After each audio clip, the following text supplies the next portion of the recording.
अस्सलामुअलैकुम मेरे दोस्तों, सज्जनों और भेलियों। मैं हूं इजहार अहमद और वेलकम करता हूं आपको किचन गार्डनिंग चैनल पर। और साथ में उम्मीद भी रखता हूं कि आप सब लोग खैरियत होंगे, फिटफाट होंगे, अच्छे से कामों में खूब अच्छे से बिजी होंगे। दोस्तों, मैं सोच रहा हूं आजकल हेल्थ के ऊपर काफ़ी मेरा फोकस है और मैं चाहता हूं अपने ही घर में एक छोटी सी डिस्पेंसरी बना लूं। आप जानते हैं डिस्पेंसरी आप कैसे बना सकते हैं घर में? बहुत ही आसान है। आप हर्बल प्लांट आपके अपने ही घर में ग्रोथ करना शुरू कर दे तो आपके घर में चलती चलाई जिंदा एक डिस्पेंसरी बन जाएगी, लाइव डिस्पेंसरी बन जाएगी आप।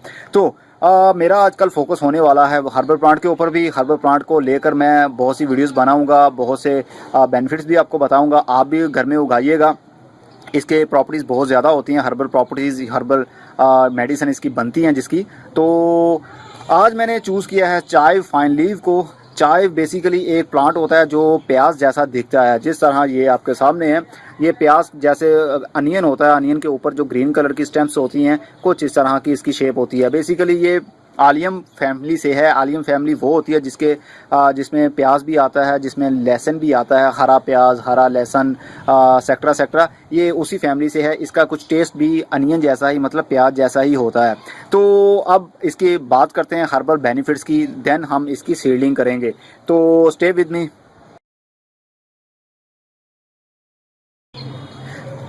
ये जो प्लांट है इसके अंदर बहुत ही कम कैलोरीज पाई जाती है। मान लीजिए अगर आपने कुछ इस शेप के, इस साइज़ के पीसीज काट के 1 टेबल स्पून भर लिया है उसका, देन इसका मतलब है कि आपके पास पूरे चम्मच में जस्ट एक ही कैलोरी मौजूद है। ये बहुत ही कम कैलोरीज होती हैं इसमें। इसका मतलब ये है कि ये आपके ज़्यादा वज़न को कम करने में आपकी हेल्प कर सकता है। तो आप वज़न कम करने के लिए भी इसको यूज़ कर सकते हैं। और नंबर टू पर है कैंसर। कैंसर बहुत ही अजीब किस्म की बीमारी है और बहुत दीमक की तरह लग जाती है, आहिस्ता आहिस्ता आपको खाती चली जाती है। आपको तब पता चलता है जब लास्ट स्टेज के करीब आप पहुंचने के करीब होते हैं, मतलब मरने के करीब इंसान होता है, देन वो अपना आप दिखाता है। तो उससे प्रोटेक्ट रखने के लिए, अपनी बॉडी को बचने के लिए ये जो लीव्स है, चाहे फाइन लीव, ये यूज़ करते रहें। अपने रेगुलर जो भी खाना बनाते हैं, जो भी हंडिया पकाते हैं, उसके अंदर एज अ सैलड भी यूज़ करते रहें। तो आपका जो खुराक वाली नाली होती है हमारी बॉडी के अंदर, खुराक वाली पेट के अंदर नाली जो होती है जिसमें से हम जो खाते हैं वो पेट के अंदर जाता है, वो वाला रास्ता, वहाँ पर कैंसर की शिकायत अक्सर होना शुरू हो जाए तो प्रॉब्लम होती है। तो ये उससे हमें प्रोटेक्ट करता है और पेट के कैंसर से भी हमको बचाता है। और नंबर 3 पर आता है आपकी कमज़ोर आंखों के लिए। अक्सर लोगों की आंखें कमज़ोर हो जाती हैं, जिस तरह मेरी भी कमज़ोर हैं, तो मुझे ऐनक लगानी पड़ती है, ग्लासेस लगानी पड़ती हैं कुछ रीड करने के लिए। तो इसके लिए आप आज विजन के लिए इस प्लांट को यूज़ कर सकते हैं। डेली डाइट में आप खाना शुरू कर दें। आपकी अगर आंखें कमज़ोर हो गई हैं तो ये प्लांट खाने की वजह से आपकी नंबर होता है एक ऐनक का, वो इंक्रीज़ नहीं होगा ना डिक्रीज़ होगा, बल्कि वहीं पर स्टेबल रहेगा।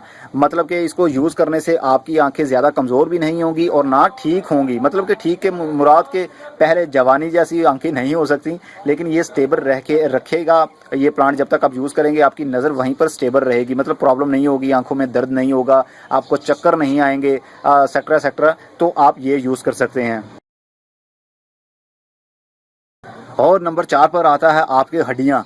बॉडी के हड्डियों का बहुत ही रोल होता है। अगर इंसान के बॉडी में हड्डी ना हो तो वो ठीक से चल भी नहीं पाता, तो इसलिए हड्डी का मजबूत होना बहुत ज़रूरी है। ये प्लांट आपकी हड्डियों को भी मजबूत करेगा, स्ट्रॉन्ग करेगा। और इसको मतलब कि इसमें कैल्शियम भी पाया जाता है, तो कैल्शियम आपकी हड्डियों के लिए बहुत अच्छा होता है।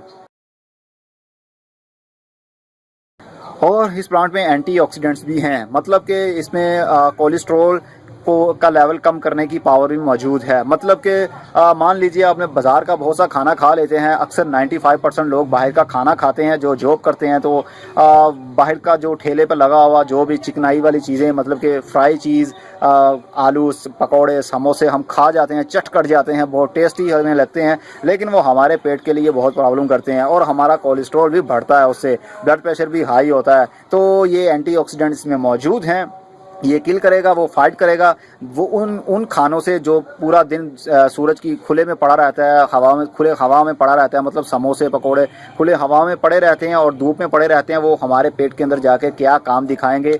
ये प्लांट हमें उनसे प्रोटेक्ट करेगा, उसको उसके साथ फाइट करेगा। एंटीऑक्सीडेंट्स है ये। तो ये कोलेस्ट्रॉल को भी लेवल में लाता है, मतलब आपका कोलेस्ट्रॉल हाई हो गया है, दिल की धड़कन तेज़ हो गई है, खून का दौरानिया तेज़ हो गया, फास्ट हो गया, तो दिल को घबराहट होती है, सांस ज़्यादा चढ़ती है, इसका मतलब है कोलेस्ट्रॉल बढ़ गया है आपकी बॉडी में, तो ये भी उसको कंट्रोल करता है। और नंबर 6 पर आता है, ये आपका ब्लड प्रेशर भी कंट्रोल करता है, मतलब आपका ब्लड को प्योरीफायर भी है, ये ब्लड प्योरीफायर भी इसको बोलेंगे। ये साफ़ करता है, ये फिल्टर करता है आपके ब्लड को, मतलब कि जरासीम से, कोई ऐसे जरासीम होते हैं जो हम खुराक, क्योंकि जो भी जरासीम जिसे बॉडी के अंदर पैदा होते हैं वो फूड से ही होते हैं। अगर फूड का हम ओवर यूज़ कर लें, अगर हम डेली डाइट के अजीब किस्म के खाने बाहर वाले खा लेते हैं, तो उससे प्रॉब्लम हो सकती है। तो ये ब्लड प्योरीफायर भी है, ये खून भी साफ़ करता है, आपका ब्लड प्रेशर लेवल पर रखता है, हाई ब्लड प्रेशर हो तो ये लेवल पर ले आता है। तो एक पौधा और कितने 6 बेनिफिट, वाह ज़बरदस्त है। ओके, अब इसको खाने की बारी आती है, हम इसको खाएंगे कैसे। तो ये पिक्चर देखिए आप, जिस तरह पिक्चर में बताया गया है, आप एक डेली का एक प्लांट तोड़िए और उसकी रूट्स को काट के फेंक दीजिए और बाकी को सारे को चॉप कर लीजिए। चॉप करने के बाद आप एज अ सैलेड भी इसको यूज़ कर सकते हैं, अपने खाने में, मतलब सालन के ऊपर भी स्प्रिंकल करके खा सकते हैं, जैसे आप खाना चाहें ईजी खा सकते हैं। मतलब ये आपके पेट के अंदर जाना चाहिए डेली बेस के ऊपर। डेली बेस के ऊपर आप अंदर, आपके पेट के अंदर जाना शुरू हो जाएगा तो आपकी बीमारियां भी कम होती चली जाएंगी। क्योंकि मेरे नज़दीक तो हेल्थ से ज़्यादा कोई अच्छी चीज़ नहीं है। अगर हेल्थ है आपकी तो देन ही पैसा है, देन ही कारोबार करने को, देन ही बिज़नेस करने को आपका मन करता है। अगर हेल्थ अच्छी नहीं है तो सब कुछ अधूरा सा है। ज़िंदगी तब तक है जब तक आपकी हेल्थ आपका साथ दे रही है। तो दोस्तों, अपनी हेल्थ के ऊपर ज़्यादा फोकस रखें। ओके, तो अब टाइम आता है सीडलिंग करने का। सीडलिंग करने के लिए जो मैंने मीडिया यूज़ किया है वो 50-50 का इस बार मैंने कम्बिनेशन बनाया है, मतलब 50% ही मिट्टी है और 50% ही रेत है। वो इसलिए क्योंकि 80% रेत मिक्स करने की वजह से प्रॉब्लम ये होती थी कि बार बार मुझे डेली बेस पर पानी भी देना पड़ता था, जो कि मैं नहीं चाहता। इसलिए मैंने कम्बिनेशन में कुछ चेंजिंग की है। 50% ये भी बहुत अच्छा मीडिया है, 50% मिट्टी और 50% रेत। 20% अगर आप मिट्टी यूज़ करते हैं, 80% रेत यूज़ करते हैं, देन भी आपको अच्छा सक्सेसफुल रिजल्ट मिलेगा। और 50-50 का कम्बिनेशन भी बहुत ज़बरदस्त माना जाता है सीडलिंग करने के लिए। तो इस बार मैंने 50-50 का कर रहा हूँ, आप भी 50-50 कीजिएगा। पहले वाला भी कर सकते हैं, नो इशू, लेकिन मैं अब इस बार ये चेंज किया मैंने। इक्वल मैंने एक टोकरी के अंदर मैंने इसकी मिट्टी भर दी है और इक्वल कर दिया है, ऊपर से प्रेशर से दबा दिया है थोड़ा सा। किसी भी आप चीज़ से आप दबा सकते हैं। वेल, मैंने स्टूल से दबाया है। देन हम इसके ऊपर सीड्स स्प्रिंकल करेंगे। ये सीड्स अनियन जैसे ही दिखते होंगे क्योंकि ये उसी फैमिली से हैं। तो वेल, चेक करते हैं कि कैसे हैं। आपने अगर ये सीड आपके पास नहीं है तो स्काई सीड, अगर आप पाकिस्तान से हैं मेरे व्यूवर, तो स्काई सीड से आप ऑनलाइन भी शॉपिंग कर सकते हैं। जो मैं आपको प्लांट दिखा रहा हूँ हर्बल, आप घर में ले आइए और अपने घर में एक छोटी सी डिस्पेंसरी भी बना लीजिए। क्योंकि डिस्पेंसरी होगी तो इसका मतलब है आपके घर में एक डॉक्टर आपके लिए 2400 घंटे मौजूद रहेगा। जब आपकी कोई प्रॉब्लम होगी या डेली बेस पर आप ये यूज़ करते रहेंगे हर्बल प्लांट्स, तो आपकी हेल्थ भी फिट रहेगी। इसको फूल भी लगते हैं और फूल भी इसके आप यूज़ कर सकते हैं अपने खाने के ऊपर स्प्रिंकल करके, तो उसके भी हर्बल बेनिफिट बहुत ज़्यादा हैं। आप रीड कर सकते हैं, बहुत से बेनिफिट्स हैं जो मैंने अभी आपके साथ डिस्कस नहीं किया। अगर करना शुरू हो जाऊं तो मेरी वीडियो करीब 1 घंटे की लेंथ हो सकती है, इसलिए आप गूगल पर लिखेंगे, इसके बेनिफिट्स बहुत से आपको निकल आएंगे। आप रीड कीजिए, आर्टिकल में पढ़िए, तो आपका कॉन्सेप्ट भी क्लियर हो जाएगा। ओके, इसके लीव्स, इसके जो सीड्स हैं बिल्कुल अनियन जैसे ही हैं। इसका बेसिकली जब इसकी ग्रोथ स्टार्ट होगी तो इसका बल्ब बन जाएगा। बल्ब होते हैं इसके, जिस तरह लेमन के अनियन के होते हैं, नीचे से बल्ब बन जाते हैं, तो इसी तरह इसके भी बल्ब बन जाएंगे। तो ऊपर से इसके पत्तों की ग्रोथ होती रहेगी। मैक्सिमम 1 फीट तक इसकी हाइट बढ़ती है पत्तों की, इससे ऊपर नहीं जाती। तो अब स्प्रिंकल करने का तरीका, मतलब ये हम पनीरी तैयार कर सकते हैं, इसको बोलेंगे हम पनीरी तैयार कर रहे हैं हम। तो हर 2-2 इंच के डिस्टेंस पर आप लगाते जाइए एक एक सीड। तो जब इसकी जर्मिनेशन स्टार्ट हो जाएगी देन हम इसको लार्ज स्पेस में भी शिफ्ट कर सकते हैं। अगर नहीं भी करना चाहते तो इसमें भी रहने देंगे। मिनिमम 1 साल के बाद हम दोबारा से इसकी रीपोर्टिंग कर देंगे तो क्योंकि ये एक बार आपके पास उग गए तो समझ लीजिए फिर ज़िंदगी भर ख़त्म नहीं होंगे, क्योंकि इसके बल्ब जो है वो डेवलप होते रहते हैं, रूट लेवल पर ही ये मिट्टी के अंदर ही डेवलप होते रहते हैं ऑटोमेटिकली। ओके, कुछ इस तरह से स्प्रिंकल करता हूँ, देन आपके साथ शेयर करता हूँ। ओके, कुछ सीडलिंग मैंने इस तरह इसको सीड स्प्रिंकल कर दी हैं, और बाकी जो बच गए हैं सीड उसको अच्छी तरह से एयर टाइट करने के बाद आप उसी बैग के अंदर दोबारा से स्टोर कर दें और ऊपर से टेप इसको कर दें ताकि इसका जो एयर वेंटिलेशन है वो बंद हो जाए, एयर इसके अंदर ना जा सके, मतलब एयर टाइट हो जाए ये। तो देन आप इसको नेक्स्ट ईयर के लिए भी सेव कर सकते हैं, या जब मर्जी आप दोबारा सीडलिंग करना चाहे तो कर सकते हैं। इस सीडलिंग को हम सनलाइट में नहीं रखेंगे, इस सीडलिंग को सनलाइट में रखेंगे तो सीडलिंग स्टार्ट नहीं होगी। इसको इंडोर सीडलिंग अच्छी लगती है, मतलब कमरे के अंदर रख दीजिए, आप बेडरूम में रख दीजिए, आप टीवी रूम में आप रख सकते हैं, जहाँ पर इजी आपको लगे वहाँ पर प्लेस कर दीजिए। जस्ट लाइट, थोड़ी बहुत लाइट होनी चाहिए इसके लिए। डार्कनेस में भी इसको रख सकते हैं, मतलब अंधेरे में भी रख सकते हैं, अंधेरे में भी इसकी सीडलिंग स्टार्ट हो जाती है।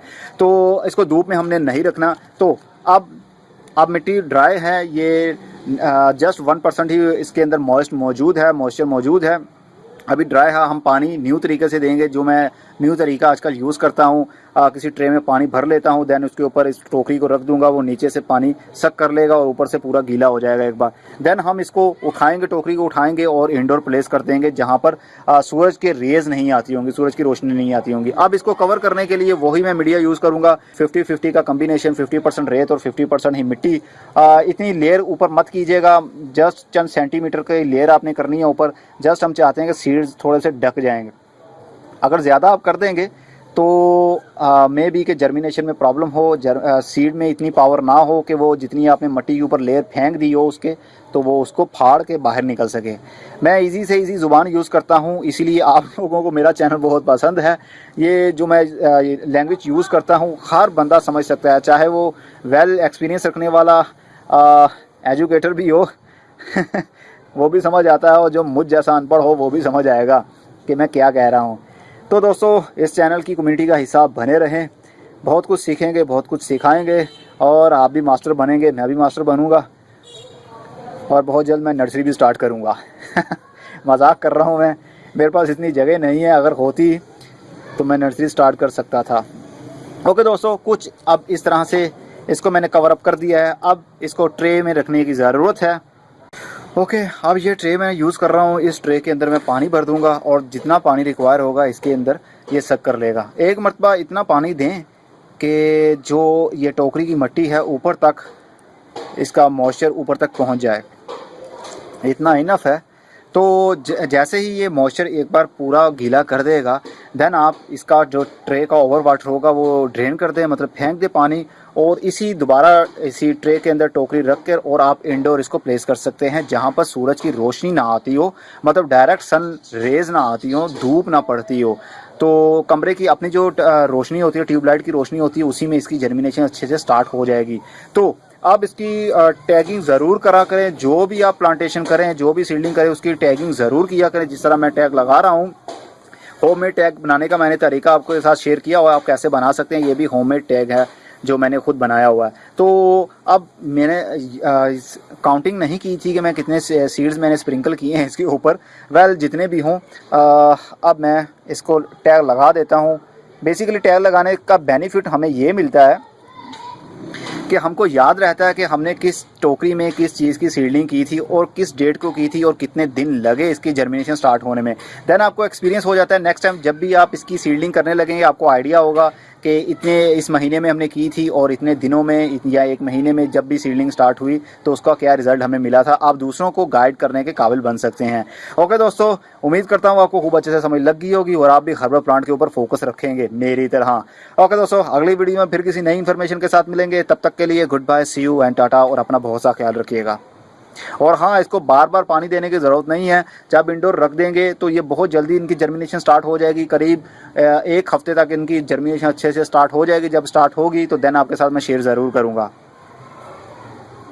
और हाँ, ये भी मैं मेंशन कर दूं कि इसकी सीडलिंग आप जैसे ही बरसात का मौसम एंड होने को हो तो आप इसकी सीडलिंग स्टार्ट कर सकते हैं। जो अब मेरा प्लान ये है कि जो मैं सीडलिंग करूंगा आपको उसका सीज़न भी बता दिया करूंगा कि सीज़न में इसकी सीडलिंग स्टार्ट होती है और कब सीडलिंग करनी चाहिए। ये सितंबर का महीना है, 7 तारीख हुई है, तो सितंबर के महीने में, पूरे सितंबर के महीने में आप इसकी सीडलिंग कर सकते हैं।